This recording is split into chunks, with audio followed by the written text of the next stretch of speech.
Spirit of Prophecy Coordinator sa matag iglesia dinhi sa Zamboanga Peninsula Mission gipadasigan ni Pastor Jimmy Adil sa kadakong importansya sa mga sinulat ni Ellen G. White gipahigayon dinhi sa Ipil Central Church, Taway Ipil, Zamboanga, Sibugay.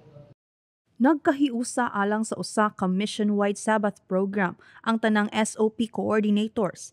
Diin usa ka Spirit of the Prophecy seminar ang nagpunting sa mga walay kupas nga sinulat ni Ellen G. White, usa sa adunay dako nga kabahin sa kasaysayan sa Adventist community. Gimugna kini nga programa aron mapasantop ang dakong importansya sa pagbasa niini, mas masabtan ang Biblia ug malalom ang pagsabot sa plano sa Dios. Gihisgutan usab nini nga programa ang saktong paghubad sa mga tambag ni Ellen White tungod usa kini sa dakong hagit sa mga iglesia hinungdan nga adunay mga nagkalain-lain nga ideya o mga paglantaw. Gipasabot sa atong bisita Pastor Jimmy Adil, ang SOP Ellen G. White Study Center ug Adventist Mission Director sa Southwestern Philippine Union Conference nga kini dili puli sa Biblia apan dugang nga balasahon aron mas masabtan ang pulong sa Ginoo.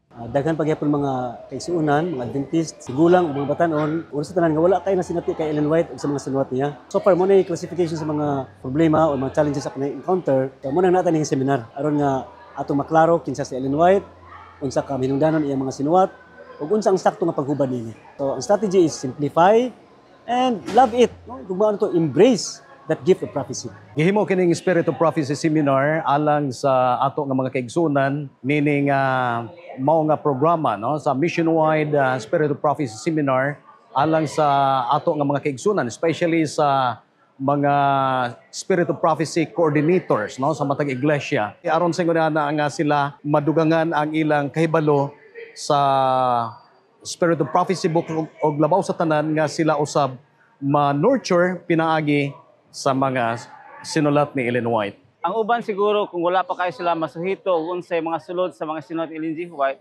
dapat mapahibalo sila hang ingana ka importante in connection sa ato nga pag-alagad. Di ato ipasabot kung unsa ka importante ang mga mensahe ni Ellen G. White alang sa pagpaligon sa ato nga pag-alagad. No kay kung atong tan-awon ang mga sinulat ni Ellen G. White, wala magina masupak sa Bible. Gani ni declare si Ellen G. White na kung iyang mga sinulat nakasupak sa sinulat sa Bible, atong i-reject. So atong tun-an kung tinuod ba nga nakasupak o di ba kani naghatag ka na itong dugang pagsabot sa sinulat sa mga gidanagan sa Ginoo sa pagsulat sa Biblia.